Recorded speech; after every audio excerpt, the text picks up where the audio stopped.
Every wounded man is forced into metamorphosis, the constant desire to die and to continue resisting. I do not write for comfort. I write as a mirror, cracked, aching, and unrelenting, held to the inner landscape of a suffering mind. The wounded man I speak of. He is not some rare specimen hidden in the shadows. He is everywhere. He walks past you on the street. He speaks through your mouth. He lives inside the thin membrane of civility that separates sanity from madness, and he is always, always transforming. Pain forces this transformation, not pain as a poetic muse, but pain as a relentless architect. Wounds, visible or not, shatter the illusion of a stable self. A trauma does not merely hurt, it redefines. In suffering, one is no longer what one was. One becomes other, alien, inhuman, sometimes insect, sometimes ghost. And this is the unbearable contradiction, the wish to perish, to be relieved of the burden of becoming, and yet the stubborn instinct to resist, to survive despite oneself. That duality is the crucible of human existence. I felt this constantly. I wrote The Metamorphosis not as fiction, but as a confession. Gregor Samsa was not a man who became a vermin. He was a soul who realized what the world already believed him to be. Transformation was not his escape, it was his exposure.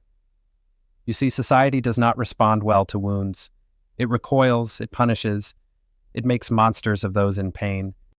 The wounded are asked to hide their scars, or worse, to explain them. But some wounds do not articulate. They throb, they pulse, they whisper in nightmares, and they change you. In my time, I watched empires collapse, families unravel, and people turn into machines of obedience and silence. They did not break overnight. They decayed from the inside, wounded by war, by bureaucracy, by expectation. Their resistance was not always noble. Sometimes it was absurd, but it was real, and it was human. Now, today, in this era of mirrors and masks, of curated feeds and algorithmic approval, the wound has not disappeared. It has simply been hidden beneath filters and facades.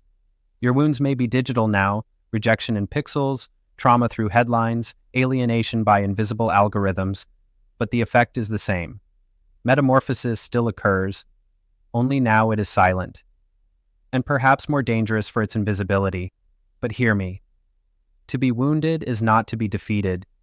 It is to be initiated into a deeper knowledge of the self, of society, of the fragile line between being and unbeing. The world, with all its noise and nihilism, would prefer you stay asleep, numb, scrolling, consuming. But the wounded cannot sleep. Their pain is a constant clock, ticking toward either collapse or awakening. So what must you do? First, accept the wound. Do not mask it with performance. Do not let the world tell you that strength is silence. True strength is the refusal to abandon your becoming. Second, resist passivity. Suffering must not be ornamental. It must drive inquiry, compassion, revolt.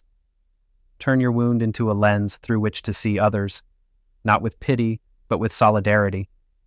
And finally, speak, even if your words are grotesque, incomplete, or misunderstood. Speak, write, create. Language is how we resist the erasure of our inner lives. It is how we give form to the formless. It is how we scream into the void, and sometimes, miraculously, hear an echo. You will feel the pull toward death, not necessarily physical, but existential, the death of hope, of meaning, of will. But you must resist, because in resisting, you affirm that even in absurdity, there is agency. I leave you with this. Your metamorphosis is not shameful. It is sacred. The wounded are not weak.